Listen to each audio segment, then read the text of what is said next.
Naalala mo pa ba ang sarap ng gatas noong bata ka? Walang problema, puro ligaya.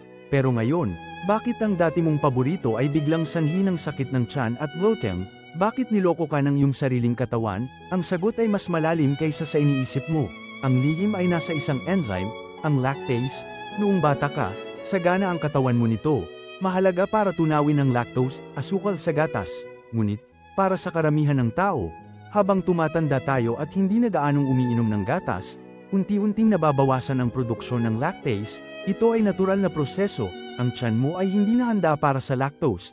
Ito ay hindi depekto, kundi genetic programming na nakaayon sa ebolusyon. Ang iyong DNA ang nagdidikta kung kailan papahintuin ang produksyon ng lactase pagdating ng adulthood, pamana mula sa ating mga ninuno.